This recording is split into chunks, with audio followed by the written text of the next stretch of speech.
धर्म अपने आप को श्रेष्ठ बताने की कोशिश करता है, खास तौर पर ऐसे लोग जिनको कहीं ना कहीं उससे कुछ मतलब साधता हुआ दिखता है। लेकिन कई खास मेहमान हमारे साथ इस चर्चा में जुड़े हुए हैं। असदुद्दीन ओवैसी साहब ने कह दिया है कि घर वापसी तभी होगी जब सभी लोग वापस मुसलमान बन जाएंगे, क्योंकि हर शख्स दुनिया में मुस्लिम पैदा होता है। नफरत की ये जो राजनीति बढ़ रही है धर्म के नाम पर, प्रेम शुक्ला जी मैं आपके पास आना चाहती हूँ। यही घर वापसी, हर धर्म अपने आप को सबसे श्रेष्ठ बताता है, हर जो उसका अनुयायी है वो कहेगा कि मेरा धर्म श्रेष्ठ है। लेकिन जब आप सीमाओं को लांघकर ऐसी बातें करने लगते हैं तो फिर एक हिस्सा होता है जो कुछ बोलता है, फिर रिएक्शन आता है। तो यही मैं आपसे पूछ रही हूं कि जब आप घर वापसी की बात करें तो सही, वो जब इसी तरह की बात करें तो गलत कैसे? देखिए, ये इतिहास गवाह है इस बात का कि इस देश में बाबर के साथ सिर्फ 40 मुसलमान आए थे, सारे दूसरे लोगों ने धर्म परिवर्तन किया। और रामविलास पासवान संसद के पटल पर कहते रहे, तमाम तरह के इतिहास और रिकॉर्ड हैं कि यहां पर बड़े पैमाने पर मुगल शासनकाल के दौरान, मुस्लिमों के शासनकाल के दौरान, ईसाइयों के, अंग्रेजों के शासनकाल के दौरान बड़े पैमाने पर हिंदुओं का धर्मांतरण किया गया है। अली अनवर भाई बैठे हुए हैं। अली अनवर साहब जब इस्लाम में लोग शामिल हो रहे थे तो ये कहा गया था कि यहाँ जातियां नहीं होगी, और अली अनवर साहब तो खुद बताते हैं कि बिहार में जातियां नहीं बदली, धर्म बदल गया, लेकिन जाति का अभिशाप वो झेलते रहे। ऐसे में कुछ लोग विसंगतिवश जिन्होंने दूसरे धर्मों को स्वीकार लिया था, यदि वे घर वापस अपने मूल धर्म में आना चाहते तो घर वापसी हुई। यहाँ इस देश में सारे लोग मुसलमान थे, एक इतिहासकार दावे के साथ बता दे। और ये जो कह रहे हैं कि सब पैदा होते ही मुसलमान होते हैं, तो फिर भाई साहब आप सुन्नत क्यों करवाते हैं? फिर आप कलमा क्यों पढ़वाते हैं? जरा ये भी बता दें। जवाब देना चाहेंगे मौलाना अंसार साहब? नहीं शुक्ला जी, देखिए जहाँ तक दो जुमले आपने जो इस्तेमाल किए कलमा पढ़ाने के, ना तो मुसलमान के बच्चे को पैदा होने के बाद कलमा पढ़ाया जाता है। सुन्नत जो कराई जाती है वो एक रस्म है हमारे यहाँ। हज़रत इब्राहीम अलैहिस्सलाम की याद में, उनकी याद में उसको सुन्नत इब्राहीमी कहते हैं, इसलिए मनाई जाती है। उसका मुसलमान ऐसा नहीं है कि अगर उसकी सुन्नत ना हो तो मुसलमान नहीं कहलाएगा, ऐसा नहीं है। ओवैसी साहब ने जो बात कही है, मैं कतई उनकी बात का सपोर्ट नहीं करूँगा, न हिंदुस्तान का कोई मुसलमान करेगा। इसलिए कि हमारे मज़हब में ज़बरदस्ती नहीं है। हमारे प्रॉफिट साहब ने आज से 1450 साल पहले एक बात कही थी कि आप भले अपने मज़हब को अच्छा कहो, हर आदमी अपने मज़हब को अच्छा कहता है, लेकिन आप किसी दूसरे के मज़हब को बुरा नहीं कह सकते। ये हमारे प्रॉफिट साहब ने बहुत पहले ये बात कही थी, और हमारा पूरी तरीके से प्रॉफिट साहब की बात पर अमल करेंगे हम, ना कि ओवैसी साहब की बात पर अमल करेंगे। चलिए ठीक है। प्रेम शुक्ला जी, मैं आप चूंकि आप जो बात कह रहे थे उससे एक छोटा सा सवाल जुड़ा हुआ है। ये जो आप कह रहे हैं कि इतिहास को आप बता रहे हैं, ये जो पिछले दिनों लगातार बातें सामने आई कि पैसे देकर धर्म बदलवाया जा रहा है, इसका क्या उपाय है? जी, अगर कोई पैसे देकर धर्म बदलवा रहा है तो कार्रवाई कीजिए, क्योंकि हमारा संविधान फोर्सफुली या लालच देकर कोई भी यदि पंथांतरण करता है तो उसके खिलाफ कार्रवाई का प्रावधान है। तो वो करते नहीं, उल्टा इस तरह की शिकायतें ईसाई मिशनरियों ने जिस तरह से धर्मांतरण कराए हैं, बारंबार कहा जा रहा है ना कि आप धर्मांतरण विरोधी विधेयक लाने को तैयार है सरकार। तो थोड़ा सा श्रीकांत जी से आप कहिए कि थोड़ा सा कार्रवाई शुरू कर दें, चंदे बंद हो जाएंगे, वहां भी चंदे बंद हो जाएंगे। तो ये चंदे जो लेना चाहते हैं, उनके धंधे के चलते जो है ये धर्मांतरण का अनावश्यक जो है शिगुफा छेड़ा गया है। प्रेम शुक्ला जी, हमारी तो समझ में 7 महीने में एक बात आई है कि अशोक सिंघल साहब ने जो बात कही थी कि 800 साल के बाद हिंदुस्तान में हिंदुओं की हुकूमत आई है, अब सारे लोग निकल करके बाहर आकर के इस तरह के काम कर रहे हैं, और कुछ समझ में नहीं। श्रीकांत शर्मा जी जवाब दीजिए। देखिए अंजना जी, इसमें गलत क्या कहा है? कानून का हिंदू स्वाभिमान वाले पहले व्यक्ति हैं, ये सत्य है। इस देश में कानून का राज है और इसमें धार्मिक स्वतंत्रता है।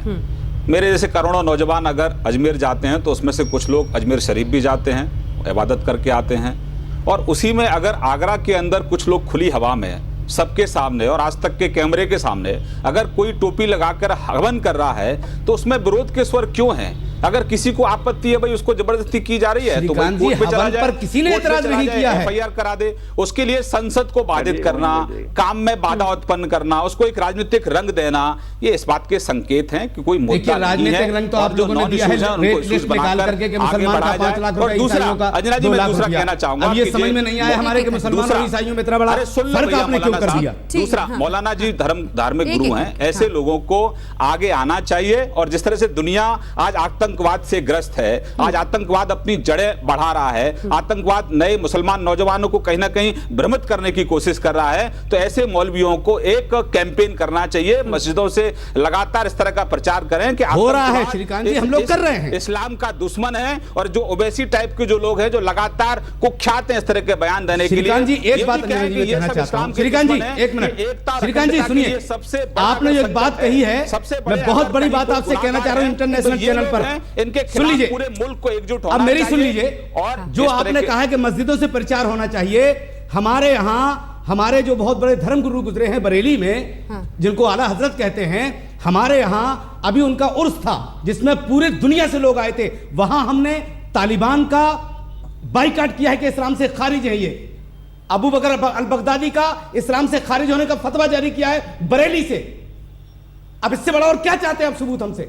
मौलाना साहब ये भी कहिए कि जिस तरह से हमारी सुरक्षा एजेंसियों ने 31 दिसंबर की रात को पूरा मुल्क जो है नए साल का जश्न मना रहा था, हमारे सुरक्षा बल के जो प्रहरी हैं उन्होंने अपनी जान हथेली पर रखकर किस तरह से जो आतंकवादियों का मंसूबा था, पाकिस्तान का जो नापाक जो वो कांग्रेस और आपका मसला है, उसमें अभी क्या पेच फंसा हुआ है वो आप समझो और कांग्रेस समझे, उस पर भी जो राजनीति हो रही है कहीं ना कहीं इस पर भी आपको आलोचना करनी चाहिए, इस मन से ही कर दीजिए कि आतंकवाद को जो भी पॉलिटिकल पार्टी राजनीतिक रंग दे रही है उसके खिलाफ भी आप बोलिए। ठीक है, ठीक है, मैं बोल रहा हूं। एक बार अली अनवर साहब कुछ बोलना चाह रहे हैं। अली अनवर साहब, मीम अफजल जी भी जुड़ गए, आ रही हूं सर आपके पास। अली अनवर साहब।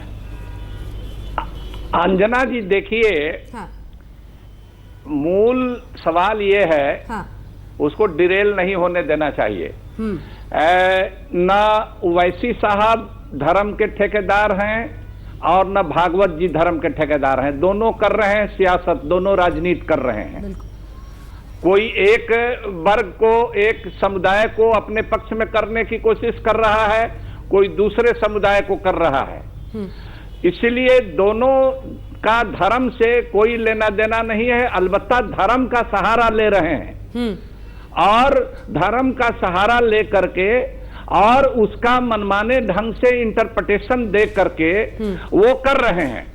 तो इसीलिए आम लोग जो हैं, ये दोनों की मंशा है कि जो जनता के बुनियादी मसाइल हैं, वो बुनियादी समस्या है, भूख है, बेरोजगारी है, महंगाई है, किसानों की समस्या है, मजदूरों की समस्या है, जात के आधार पर जो शोषण होता है, मुसलमानों में भी हिंदुओं में भी जो जात पात है। प्रेम शुक्ला जी अभी ठीक कह रहे थे, हमारी किताब का वो हवाला शायद दे रहे थे, तो हमने देखा है और हम लोग मुसलमानों का बड़ा हिस्सा इसके खिलाफ खड़ा है, आज आंदोलन कर रहा है। और इन दोनों तरह के लोगों को, और हिंदू भाई भी 95-99% हिंदू भाई सेकुलर हैं, वो कम्युनल नहीं है, हम लोग ये समझ रहे हैं। और वो अपने जात पात, और एक चीज जो क्या बोल रहे हैं, ये कौन सा सर्टिफिकेट हुआ? एक चीज जो गलत बात बताई जा रही है, तलवार की धार से इस्लाम नहीं फैला है। ये फैक्ट्री कौन सी फैक्ट्री खोली आपने सर्टिफिकेट देने की? खानकाहों के लोगों ने जो उनके किरदार हैं उनको देख अली करके अनवर फैला है इस्लाम। साहब, वो जो आपका जो वहां सरकार चल रही है बिहार में, उस पर आप थोड़ा फोकस करिए। जो प्रवचन आप कर रहे हैं गुड गवर्नेंस पर, केंद्र की सरकार बहुत अच्छा काम कर रही है, महंगाई कम कर दी, और जिन लोगों को कहीं ना कहीं आपने दूर धकेला हुआ था, गरीब लोगों को उनके खाते में खुल रहे हैं, वो भी शामिल आ रहे हैं। सरकार को भी लेंगे। हाँ, तो बिहार में जो गड़बड़ हो रहा है, बिहार में जो प्रशासन है, हम पूरा पोल खोलेंगे। आप दिल्ली सरकार और बिहार सरकार किसकी खोलोगे? कराइए। आपने तो लालू के साथ तो हाथ मिला लिया,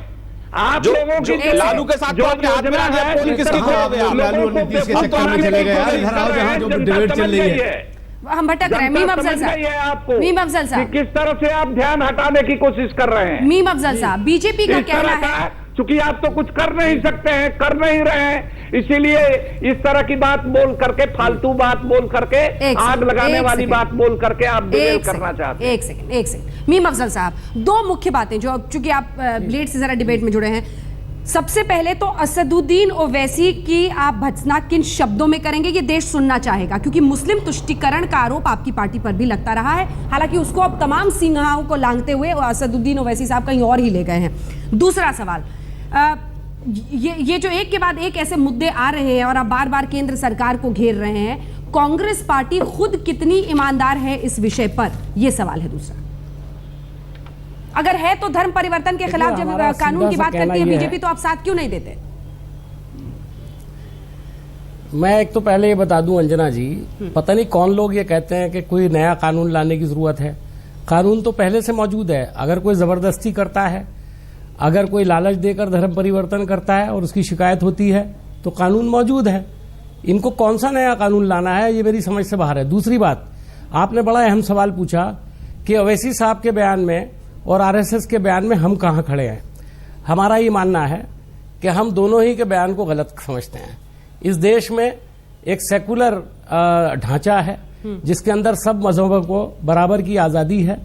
हर आदमी को ये इख्तियार है कॉन्स्टिट्यूशन के तहत कि वो अपने धर्म पर चले, अपने हिसाब से अपने बिलीफ को रखे। अगर कोई उसमें ज़बरदस्ती बाधा डालता है तो मैं समझता हूँ गलत है, चाहे वो मुसलमान करें चाहे वो हिंदू करें। घर वापसी का जो ये सवाल आज ओवैसी साहब ने उठाया है, मैं इसके ऊपर पूरी एक किताब लिख सकता हूँ। मुझे नहीं मालूम कि वो किस घर वापसी की बात कर रहा है। मैं कोई मौलवी तो हूँ नहीं कि शरई फतवा यहाँ पर जारी करूँ, लेकिन मैं समझता हूँ भारतवर्ष में इस तरह की बात करना, ये हमारे भारतीय जनता पार्टी के लोग कह रहे हैं, अभी उन्होंने सवाल उठाया कि हम शायद उन्हें ऑक्सीजन दे रहे हैं पाकिस्तान को, और वो हमको, हमारी पार्टी को, और या उस तरह के लोगों को जो मीडिया में भी सवाल उठा रहे हैं, इनके खुद कई लोगों ने चैनल पर बैठकर ये कहा कि ये तो पाकिस्तानी बोल रहे हैं, ये तो पाकिस्तान। तो अब आप सर्टिफिकेट देंगे, एक आप साहब कहते हैं आपके कि सब पाकिस्तान चले जाए जो मोदी को वोट ना डालें।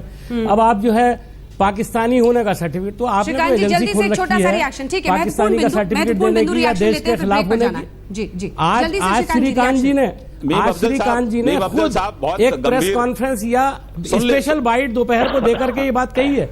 मुझे अफसोस होता है आप जैसे नौजवान अगर इस तरह की बातें करेंगे। आप सुन लीजिए, आपकी बात हो गई। ठीक है, आपकी पार्टी की कोई मुझे तो आइडियोलॉजी आप हो इतना सकती है, स्पष्ट कर दीजिए कि आगे मत बढ़िए। मुझे स्पष्ट कर दीजिए कि हम ऑक्सीजन दे रहे हैं। अरे कांग्रेस पार्टी स्पष्ट कर दे, मीम अफजल साहब कांग्रेस पार्टी स्पष्ट कर दे कि आप इस देश की सुरक्षा एजेंसियों के समर्थक हैं या पाकिस्तान में जो आतंकवादी हैं उनका समर्थन आप कर रहे हैं। आप स्पष्टीकरण क्यों नहीं देते हैं? राहुल गांधी स्पष्टीकरण दे कि आप इस देश की सुरक्षा एजेंसियों का समर्थन करते हैं जिन्होंने जाबाज तरीके से अपनी जान को हथेली पर रखकर आप 31 दिसंबर की रात को पूरे देश को सुरक्षित किया। 26/11 जैसे हमले को नहीं होने दिया।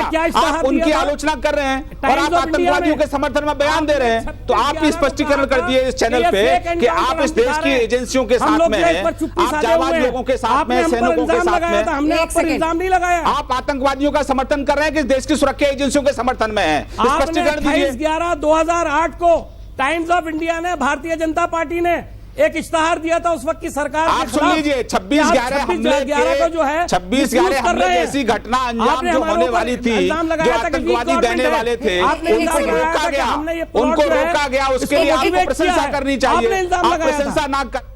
इतिहास में क्या हुआ, हिंदुस्तान में एक वक्त पर क्या हुआ, इसकी वजह से आज ये हो रहा है, ये सफाई नहीं। उससे एक कदम आगे बढ़ के श्रीकांत शर्मा जी समझाइए कि मोहन भागवत जी अगर कहते हैं कि हिंदू राष्ट्र बनना चाहिए, अशोक सिंघल कहते हैं, अन्य कहते हैं घर वापसी जरूरी है, तो इनकी घर वापसी और ओवैसी की घर वापसी में क्या फर्क है? अंजना जी, आप बहुत वरिष्ठ पत्रकार हैं और आपका चैनल भी बहुत लोकप्रिय है। ओवैसी के साथ आरएसएस प्रमुख जी की तुलना करना मैं मानता हूं कि बहुत ही गलत है और मैं इसको सही नहीं मानता। नंबर 2, आप घर वापसी की बात कर रही हैं। इस देश में लोकतंत्र है, धार्मिक स्वतंत्रता है और मैंने पहले भी कहा आपसे, कुछ लोग अजमेर शरीफ जाते हैं, इबादत करते हैं और कुछ लोग अगर आगरा में अपनी मर्जी से अगर हवन कर रहे हैं तो उस पर मुझे लगता है किसी को कोई आपत्ति नहीं होनी चाहिए। जबरन फिर से पूछती हूं श्रीकांत शर्मा जी, मैं आपको जवाब दे रहा हूं। अपना सवाल फिर से पूछती हूं क्योंकि आप मेरे सवाल को नहीं, आप भटका ले गए। मैं पूछ रही हूं कि जो कॉन्सेप्ट मोहन भागवत जी, मैं दो शख्सियतों को नहीं कंपेयर कर रही, मैं दो शख्सियतों को कंपेयर नहीं कर रही, मैं उनके दिए हुए उनके कॉन्सेप्ट को पूछ रही हूं कि आप जब घर वापसी की बात करते हैं और ये करते हैं तो फिर फर्क क्या है? घर वापसी पे समझाइए। देखिए, किसी को कन्वर्ट करना अलग बात है। अगर कोई स्वयं से अपनी इच्छा से, स्वतंत्रता है ना, आप किसी को बाध्य तो नहीं कर सकते, तो उसमें रोक टोक क्यों है? तो फिर कोई डेडलाइन कैसे दे सकता है? कोई डेडलाइन नहीं देता है। कौन डेडलाइन दे रहा है? आप तो फिर नुमाइश लगाने की क्या जरूरत है कि किसी को कोई नुमाइश लगाने की जरूरत नहीं है। श्रीकांत जी, मैं कहा ना, इसीलिए तो एक ऐसा दुष्प्रचार किया जा रहा है क्योंकि जो मुख्य मुद्दा है उससे किसी भी तरीके से भटका दिया जाए। ये एक कॉन्स्पिरेसी है और कॉन्स्पिरेसी में कहीं ना कहीं बहुत लोग शामिल हो रहे हैं। उसको आपने तोड़ मरोड़ कर रख दिया है।